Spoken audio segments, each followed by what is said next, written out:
والانتفاع والمذاكرة والتذكير والحث على التمسك بكتاب الله وسنة رسول الله والدعاء إلى الهدى والدلالة إلى الخير ابتغاء قربه وثوابه من الله سبحانه وتعالى. قال الإمام العلامة الوجيه عبد الله بن حسين بالفقيه رضي الله عنه في مقدم كتابه أطلب الإيقاد.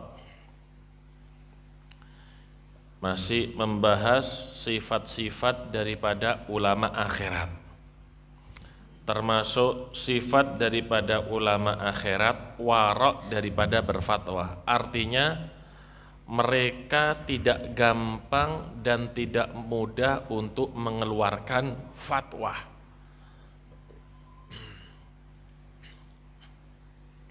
Al-Habib Abdullah bin Husin bil-Fiqih, beliau ini punya beberapa karangan kitab, termasuk Matlabul Iqad, ada juga Kifayatur Raghib dalam ilmu fikih. Beliau mengatakan hendaknya orang yang mendapatkan taufik daripada Allah Subhanahu wa taala mengingat hadis baginda Nabi besar Muhammad sallallahu alaihi wasallam. Apa kata Nabi Muhammad? Ajra'ukum 'alal fatwa ajra'ukum 'alan nar. Paling beraninya kalian berfatwa itu berarti paling beraninya untuk masuk neraka. Artinya orang yang paling berani berfatwa berarti dia ini paling berani untuk masuk api neraka Allah Subhanahu wa taala. Mereka itu tidak mudah dan tidak gampang berfatwa karena mereka takut masuk neraka Allah Subhanahu wa taala. Sehingga ketika ada orang bertanya, enggak langsung dijawab, mereka alihkan kepada ulama yang lain. Ulama yang lain mengalihkan kepada ulama yang lain sampai itu pertanyaan kepada dia kembali seperti yang sebelumnya dibaca.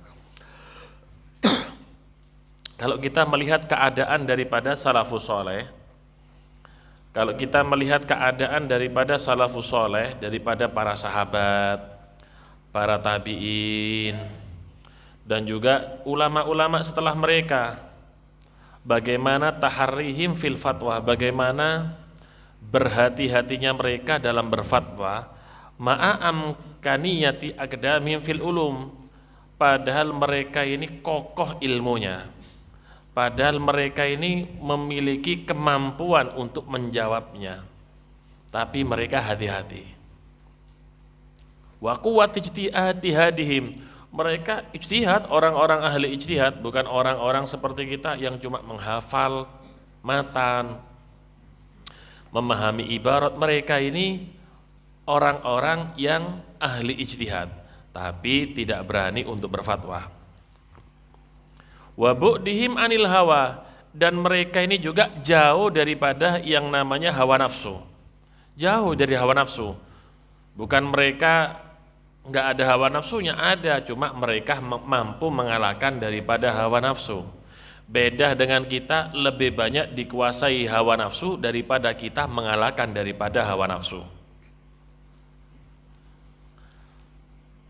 Hatta ru'ya anil Imam Malik, sampai diriwayatkan dari Imam Malik, wa huwa min ajalli, beliau ini termasuk ajalli, paling hebatnya ulama salaf soleh, ulama salafis soleh, guru daripada Imam Syafi'i.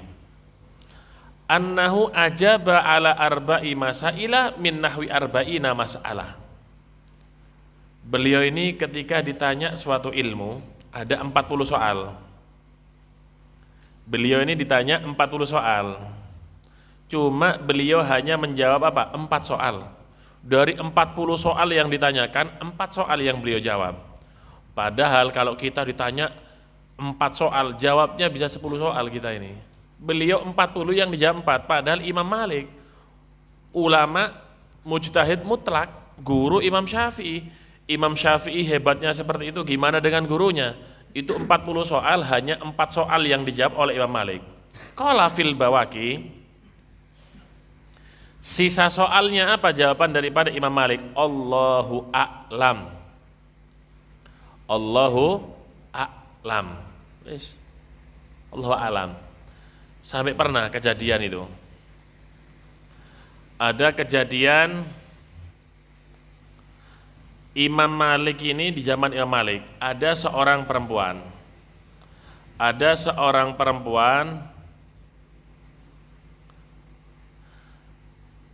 seorang perempuan, memandikan mayit. Ketika memandikan mayit, tangannya mayit itu nempel dengan kemaluannya. Jadi yang meninggal mayit perempuan,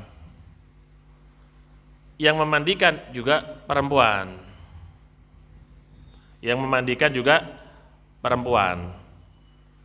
Ketika memandikan, tangannya ini nempel kepada kemaluannya. Bingung ulama-ulama saat itu.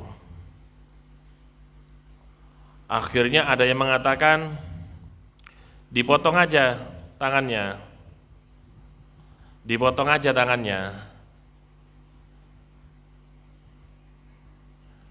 Yang lain mengatakan ini. Wis repot wis. Akhirnya bingung, ya apa ini caranya? Yang hidup dipotong tangannya kasihan, lebih baik yang mati dipotong kemaluannya. Bingung, ulama gempar. Bentar.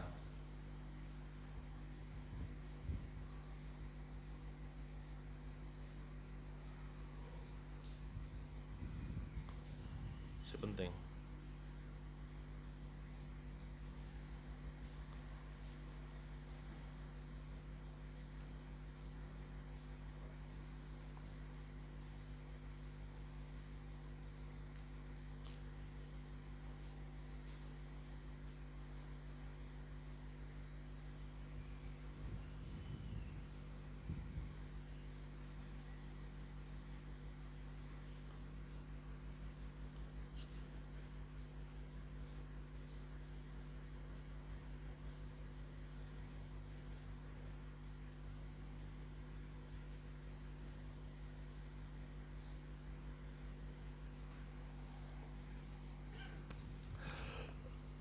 Gempar sudah ulama di Madinah saat itu.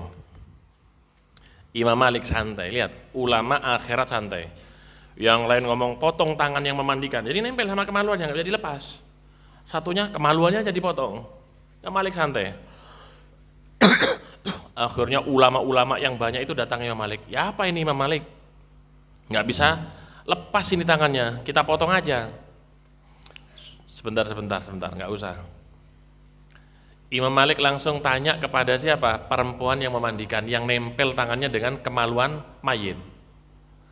Kamu tadi itu waktu memandikan apa yang kamu ucapkan?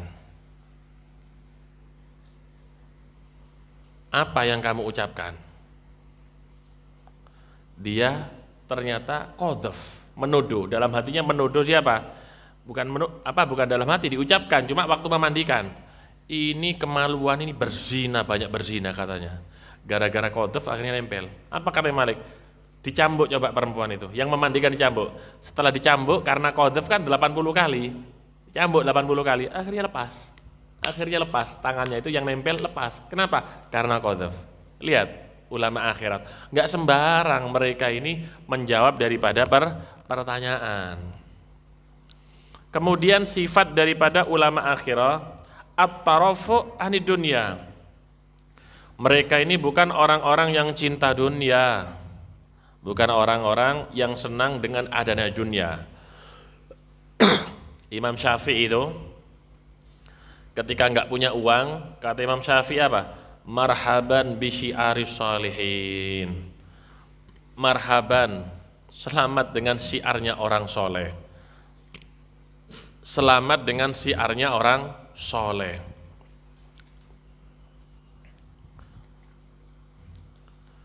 Wa min adabil alim, termasuk adabnya orang alim, ayyakuna syarifan nafas. Orang alim itu hendaknya jiwanya itu mulia. jangan direndahkan. Orang yang punya ilmu itu jiwanya mulia, jangan sampai merendahkan daripada jiwanya.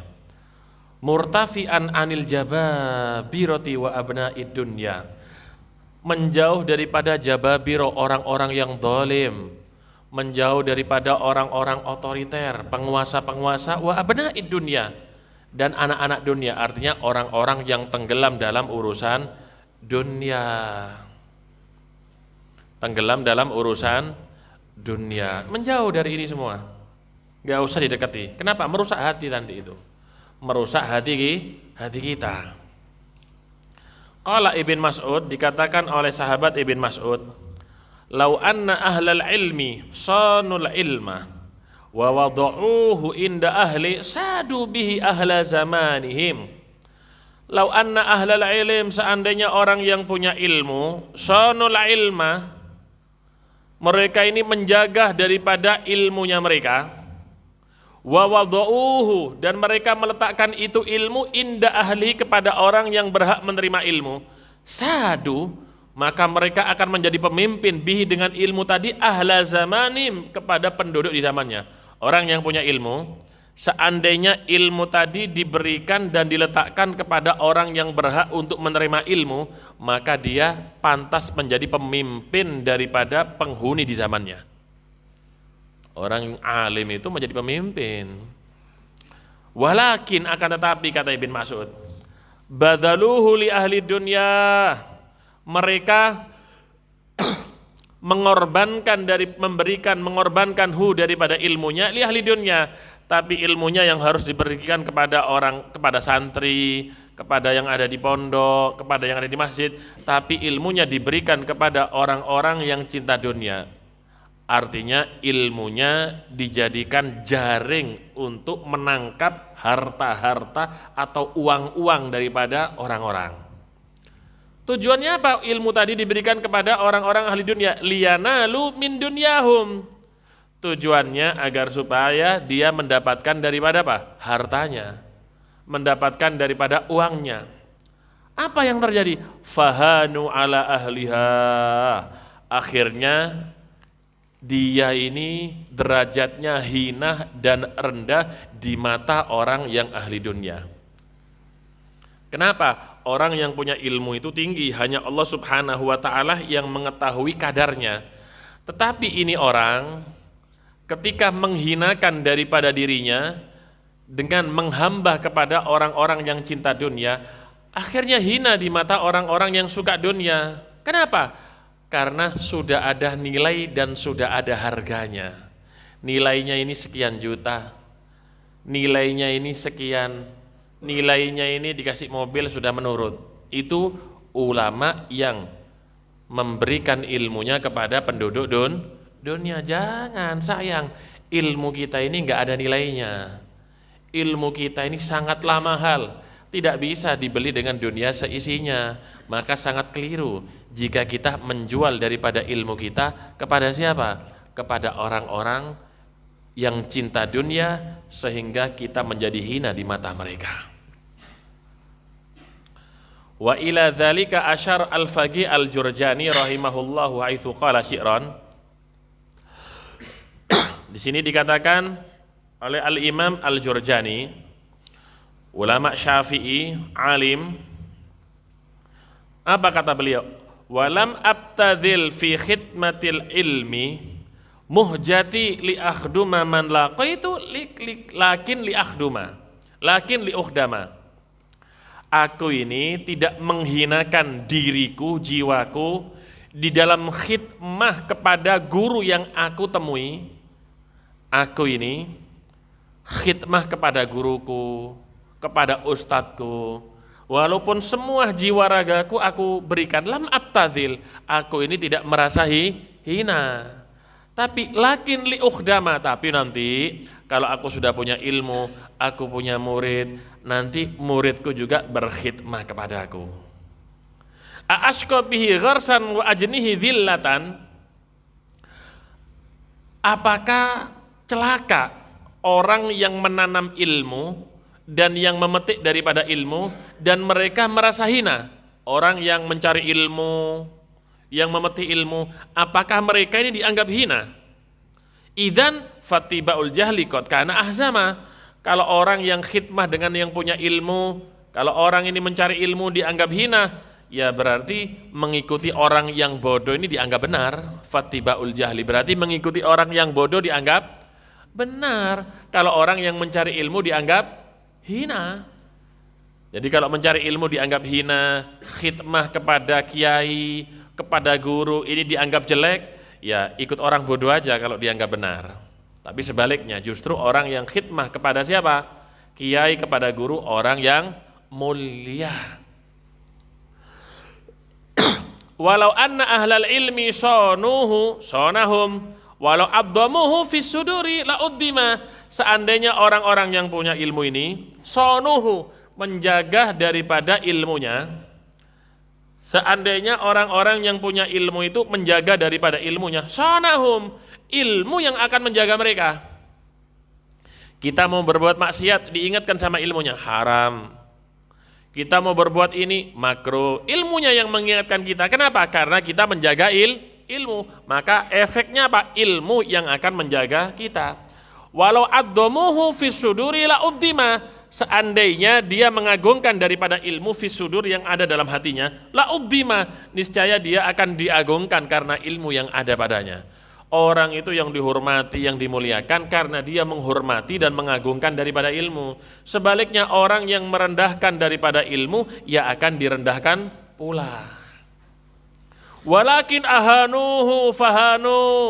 Akan tetapi mereka itu apa? Ahanu. Mereka menghinakan daripada ilmu. Akibatnya apa? Fahanu, mereka hina. Akibatnya mereka ini hina.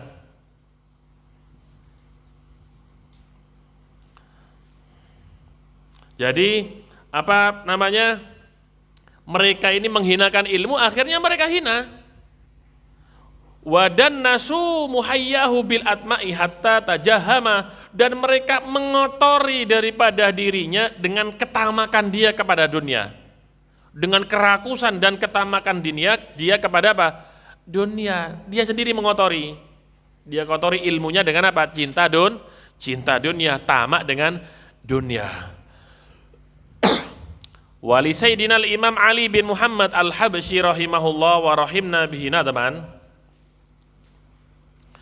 Dan Habib Ali bin Muhammad Al-Habsyi pengarang Simtud Durar mengatakan, in husta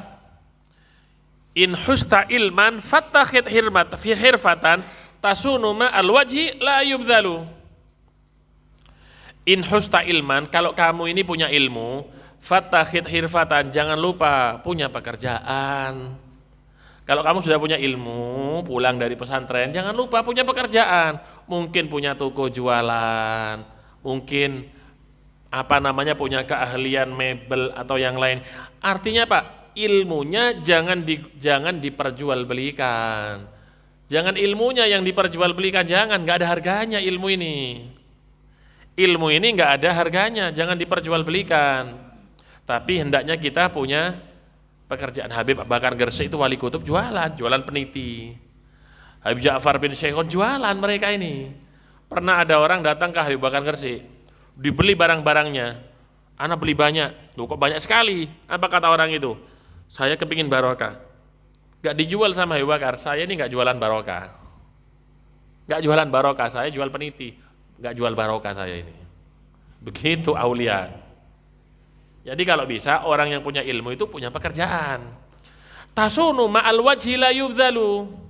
Tasunu ma'al wajh, dengan hirfah tadi, dengan pekerjaan, dia bisa menjaga ma'al wajh, rasa malunya dia, sehingga dia tidak dihinakan dia.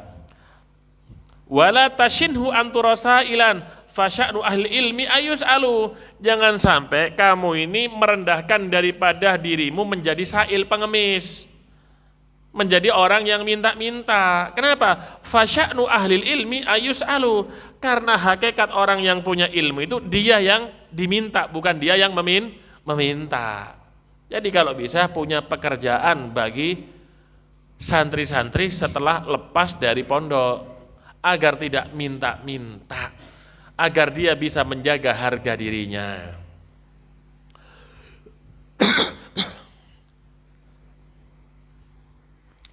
Wa an Rabi'ah ar-Ra'yi rahimahullahu qal, Rabi'ah ini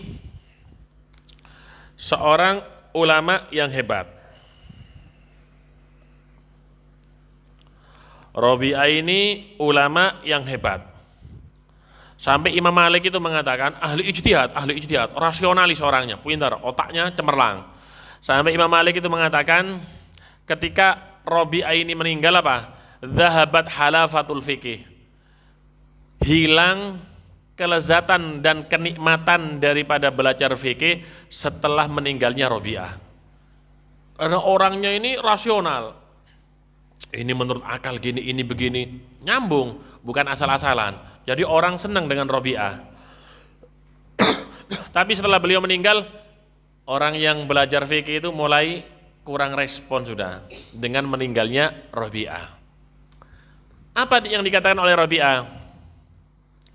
La yanbaghi li ahadin indahu syai'un minal ilmi ayyudayyi'a nafsah. Jangan sampai orang yang punya ilmu walaupun sedikit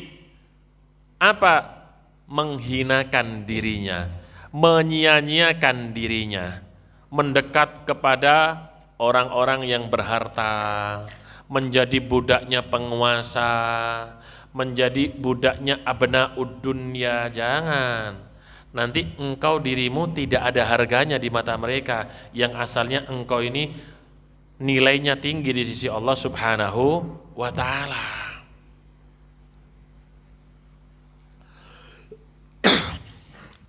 Wa an Umar bin Al-Khattab radhiyallahu anhu annahu qala li Abdullah bin Salam radhiyallahu an, man arbabul ilm? Qala alladzina ya'malun. Qala fama yanfil ilma min sudil ulama? Qala at-tama. Wa qala Al-Hasan Al-Basri rahimahullah, ugubatul ulama mautul qulub, wa mautul qulub talabud dunya bi'amalil akhirah. Dikatakan oleh Sayyidina Umar bin Khattab, Sayyidina Umar bin Khattab ini orangnya keras dan tegas. Kalau ada orang yang masuk Islam, nggak suka Sayyidina Umar ini. Apalagi yang masuk Islam itu saudaranya sendiri. Sayyidina Umar ini punya saudara perempuan, menikah dengan seorang sahabat, berarti muslim dan muslimah.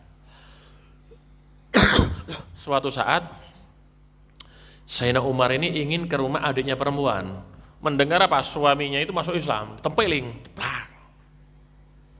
marah itu Sayyidina Umar. Akhirnya Sayyidina Umar berkata kepada adiknya, coba bacakan yang tadi kamu baca, coba baca lagi. Dibaca, itu masuk ke dalam hati Sayyidina Umar. Ini yang kamu baca ini bukan sembarangan. Ini seperti yang disampaikan oleh Namus, oleh Jibril kepada Nabi-Nabi Musa, Nabi sebelumnya. Ini ucapan ini hak, ini benar. Akhirnya dari situ Sayyidina Umar pergi ke rumahnya Nabi. Sahabat sedang kumpul di rumah Nabi. Diketuk pintunya sama Umar, tok tok tok tok. Man fil bab, kata Nabi, siapa di pintu? Umar bin Khattab. Sahabat lari semua ketakutan, sembunyi. Sahabat lari semua ketakutan, sembunyi. Sayyidina Umar paling tidak suka ada orang masuk Islam. Akhirnya dibuka pintu sama Nabi, semua sahabat sembunyi. Nabi yang bukain pintu. Dipegang kerah Sayyidina Umar, dipegang kerah di bawah lehernya. Mau apa kamu? Kata Nabi. Apa kata Sayyidina Umar? Aku ingin mengucapkan 2 kalimat syahadat. Langsung takbir, sama takbir, keluar semuanya sahabat itu. Senang dengan masuk Islamnya Sayyidina Umar bin Khattab. Senang dengan masuk Islamnya Sayyidina Umar bin Khattab. Sayyidina Umar ini dekat sama Abdullah bin Salam. Abdullah bin Salam ini pakar daripada kitab Taurat dan Injil. Abdullah bin Salam itu pakar daripada kitab Taurat dan Injil. Pakar daripada kitab Taurat dan Injil. Ditanya sama Sayyidina Umar, man arbabul ilm? Man arbabul ilm, siapakah orang yang punya ilmu? Kata Sayyidina Umar. Abdullah bin Salam menjawab, alladzina ya'malun. Orang yang hafal ilmu itu bukan orang yang hafal Quran, yang hafal alfiyah, hafal zubat, bukan. Orang yang punya ilmu itu orang yang mengamalkan daripada ilmu. Orang yang mengamalkan daripada ilmu. Sayyidina Umar kembali bertanya, fama yanfil ilma min suduril ulama, yang bisa menghilangkan ilmu dari hatinya ulama ini apa? Yang bisa menghilangkan ilmu. Dijawab sama Abdullah bin Salam, at-tama, yang bisa menghilangkan ilmu dari hatinya ulama, yaitu tamak, cinta dunia. Itu yang membuat apa? Ilmu hilang, tamak.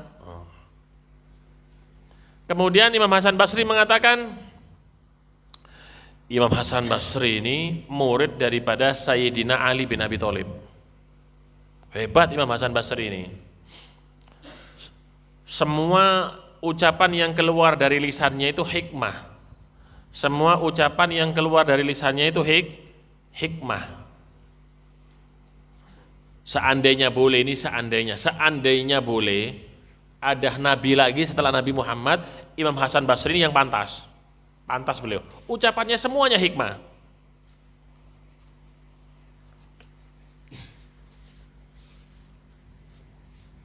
Yang keluar dari mulutnya semuanya hikmah. Suatu saat Imam Ali bin Abi Thalib masuk di kota Basra, masuk di masjid yang paling besar. Di situ ada beberapa halaqah. Ada satu halaqah besar, ada satu ulama menerangkan ilmu. Kata Sayyidina Ali, ini terlalu lebay nih, ditambah-tambahi katanya.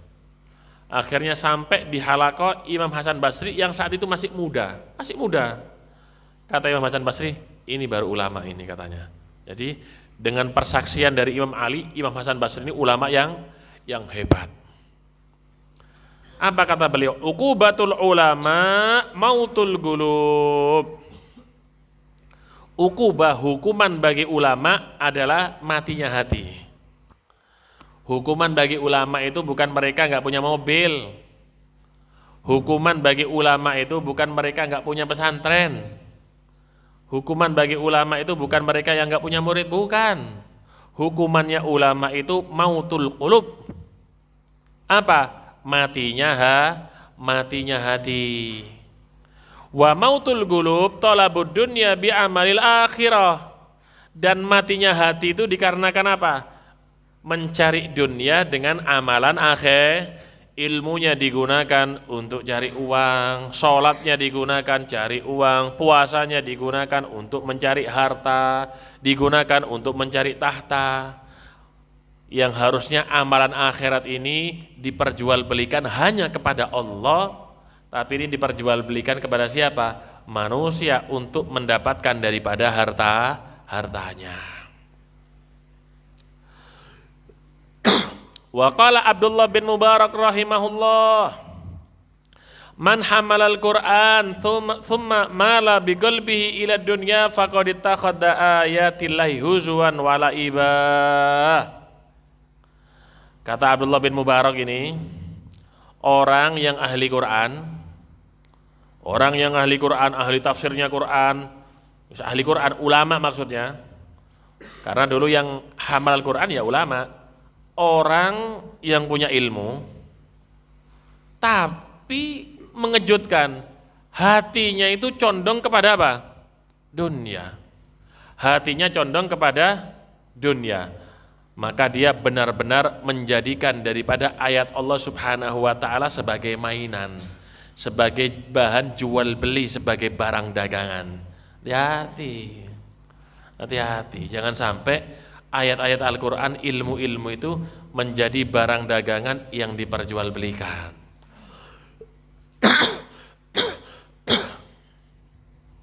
Wa qala Sufyan bin Uyainah, ada dua ulama namanya Sufyan, hebat semua. Yang satu Al-Imam Sufyan Ats-Tsauri, yang kedua Sufyan ibn Uyainah. Kedua-duanya ini ulama hebat, bukan ulama-ulama karbitan, ulama hebat. Apa kata Imam Sufyan bin Uyainah?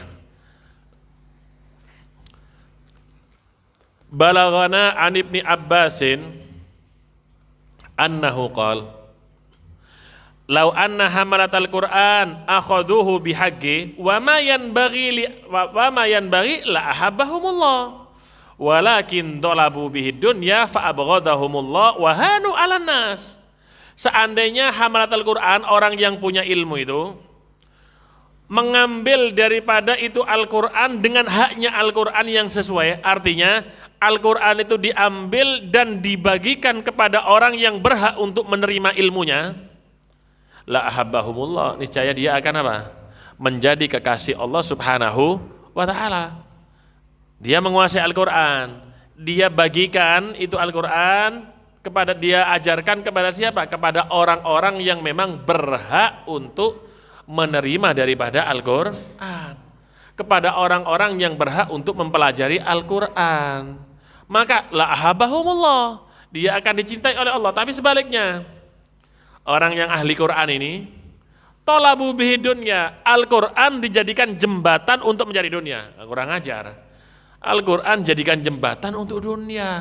Kalau Al-Quran jembatan untuk akhirat, ini bagus, mendekatkan diri kita kepada Allah. Ini enggak, justru Al-Quran kalamullah yang suci dijadikan jembatan untuk mengais daripada dunia. Fa'abghadahumullah, apa yang terjadi? Dia mendapatkan murkah dari Allah, dia dibenci oleh Allah Subhanahu wa ta'ala.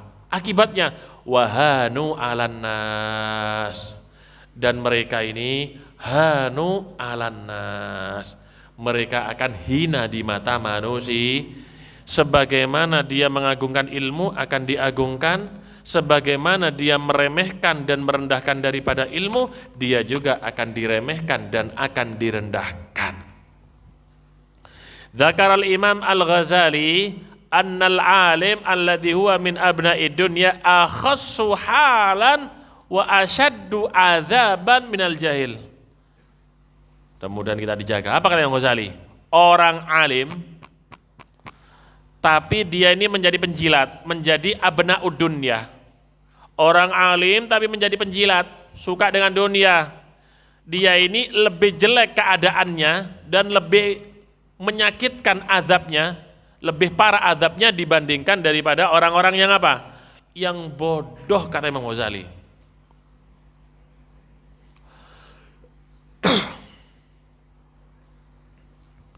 Apa dalam sebab wa kullu man bi ghairi ilmin ya'malu amalan turuk balu?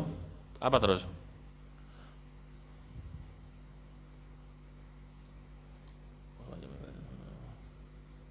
Di Zubat itu muqaddamun ala ubadil wathan. Jadi orang yang punya ilmu itu azabnya didahulukan sebelum penyembah berhala. Kenapa? Orang yang menyembah berhala mereka bermaksiat tanpa didasari ilmu. Tapi orang yang punya ilmu bermaksiat, dia bermaksiat didasari dengan apa? Dengan ilmu. Beda antara orang yang mengetahui dan orang yang tidak mengetahui. Mu'adzabun min qabli ubadil wathan dalam Zubat. Dia akan diadab sebelum penyembah berhala. Kenapa? Dia tahu soalnya.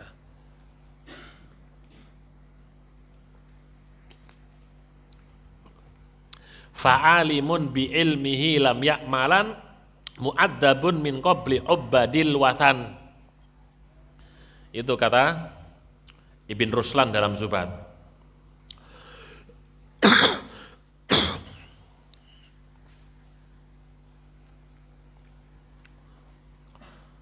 Al-Habib Abdullah bin Husin bin Thahir, jangankan cinta dunia, beliau ini waktunya terlewatkan untuk urusan yang lain yang mubah, itu beliau menyesal. Gak mau waktunya itu tersia-siakan begitu saja untuk urusan selain ilmu. Sampai Habib Abdullah bin Husin bin Thahir ini punya saudara. Habib Abdullah bin Husin bin Thahir ini pengarang Sulam Taufik. Beliau punya saudara namanya Thahir bin Husin bin Thahir. Saking waktunya ini nggak kepingin terlewatkan begitu saja, apalagi untuk dunia. Beliau ini kalau mandi, saudaranya ini suruh baca kitab di luar pintu kamar mandi. Di luar pintu kamar mandi, saudaranya baca kitab. Beliau dalam kamar mandi sambil mendengarkan daripada apa? Ilmu. Jadi nggak kepingin waktunya itu tersia-siakan, apalagi urusan dunia. Kebalikannya, kalau saudaranya tohir mandi, beliau di luar pintu kamar mandi membaca daripada apa? Ilmu. Habib Abdullah bin Husin bin Tohir ini punya saudara di Indonesia. Yaman itu negara miskin, negara tertinggal. Indonesia sudah maju saat itu. Di Indonesia zaman itu sudah ada namanya jam beker. Tahu jam beker? Harus apa? Harus diputar terlebih dahulu tiap hari untuk mencocokkan jamnya. Zaman itu kalau punya jam beker itu harus diputar sampai setengah jam. Zaman itu, zaman Belanda sebelumnya, zaman Belanda. Zaman sekarang kan jam beker hanya sebentar mutarnya. Kalau zaman dulu mutarnya itu lama, sampai setengah jam. Habib Abdullah bin Husin bin Tohir ini disiplin waktunya. Disiplin, sholatnya tepat waktu, makan tepat waktu, belajar tepat waktu, semua tepat waktu. Dikirimi dari Indonesia jam. Senang beliau, kenapa?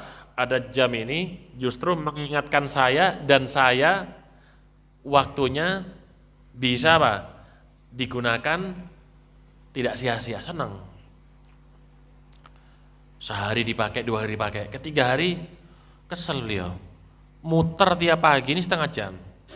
Akhirnya dikembalikan ke saudaranya yang di Indonesia. Dikembalikan. Sudah saya tidak mau ini. Itu setengah jam, lama muter itu.